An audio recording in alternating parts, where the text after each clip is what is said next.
Chapter 41. The Moon, the Sun, and the Spell.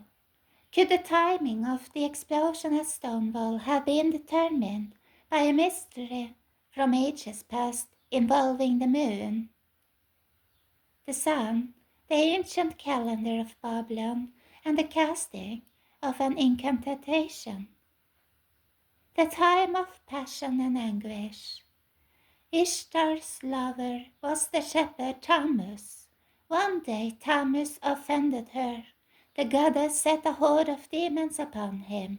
He tried to flee, but they caught up with him and brought him down to the land of the dead.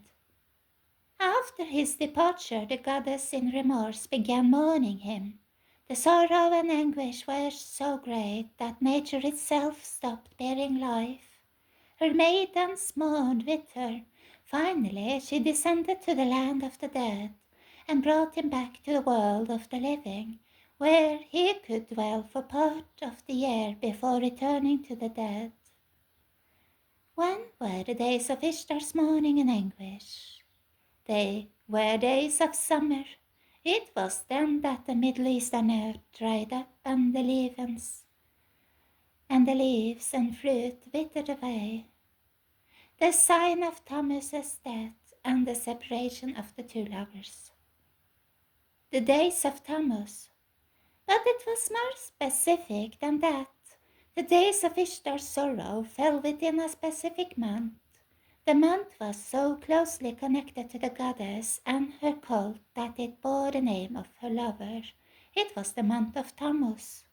The month of Tammuz was especially joined to the mythological realm. It marked the capture of the goddess's lover, his death, his descent, and dwelling in the land of the dead. It was the month when the two gods were separated from each other. For the goddess it was the month of unfulfilled longings, unanswered passions, and desires denied. It was the month of the goddess's sorrows, her longings and desires, her frustrations, her tears and anguish. When did Stonewall take place? It happened in the ancient month of Tammuz. It was all part of the mystery of the gods that what happened at Stonewall took place in the ancient month of Tammuz.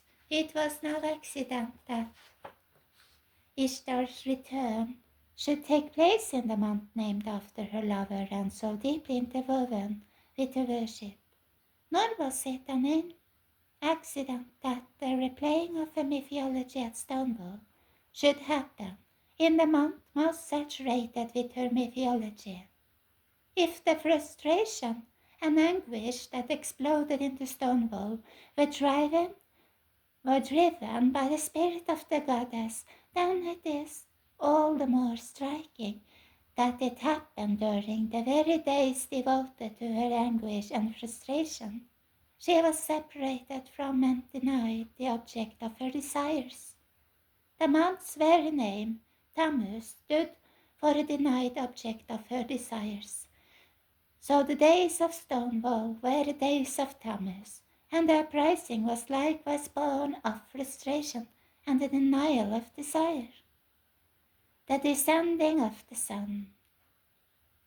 In 1969, the month of Tammuz commenced on June 17, 11 days from Stonewall, one of the most important days on the calendar of the gods and the pagan world was that of the summer solstice, when the sun begins its annual descent.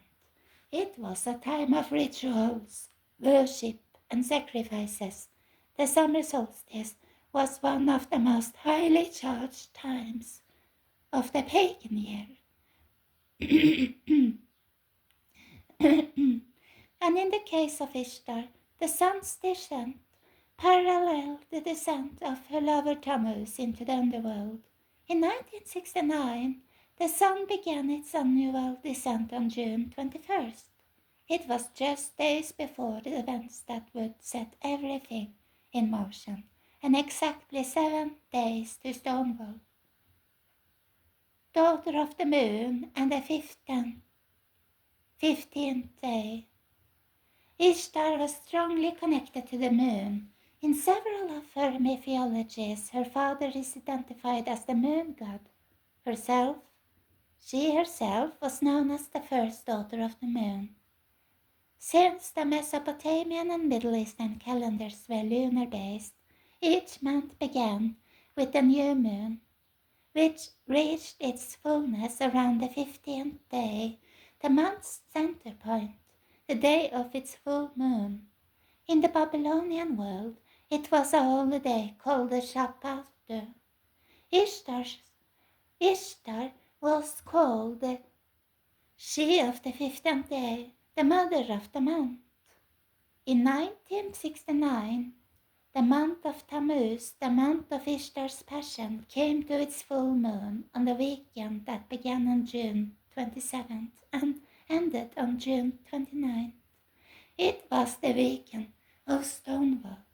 The riots began just before the full moon and continued just after it. The Stonewall riots centered on the full moon and center point of Tammuz. It was no accident that the movement that would alter the lines of sexuality and gender was birthed in the month, named after a lover of the goddess who altered the lines of sexuality and gender, and the days of that birth would cluster around the full moon of that month. The separation of man and woman. Tammuz was the month of the separation of Tammuz and Ishtar, the month that separated the male and the female. Thus the movement that would promote a sexuality in which male was separated from female and female separated from male was born in the month that separated the male from the female and the female from the male. The movement would advance and celebrate the turning of men away from women and the turning of women away from men. The spell. The day that sealed Stonewall and all that would come from it was June 26, 1969. It was then that Deputy Police Inspector Seymour Pine obtained search warrant number 578. That was the definitive act that would set in motion the raid, that would spark the riots, the uprising, and the movement. It was in that one act that everything was sealed. When was it? When was the warrant issued and the event that would become Stonewall sealed? On the ancient Mesopotamian and biblical calendar, it took place on the 10th day of the month of Tammuz. Is there any significance to that day? There is. An ancient Babylonian text reveals it. The 10th of Tammuz is the day given to perform the spell to cause a man to love a man. So the day that would seal Stonewall and launch the movement that would come of it was not only one of the days of Tammuz and Ishtar, but a specific day ordained from ancient times to cast a spell to make a man love a man. The month of Tammuz, the full moon, the summer solstice, the separation of male and female, the days of frustration and anguish, and the day of the ancient spell to cause a man to love a man, had all come together in the summer of 1969 to prepare the way for a goddess and to ignite an explosion. It was the beginning. What happened at Stonewall would rapidly begin radiating into the surrounding culture, sparking a movement, and then a metamorphosis. It would act as a catalyst to the overturning of Christian civilizations, the foundations of biblical morality, and the near universal standards that had undergirded most civilizations for most of recorded history.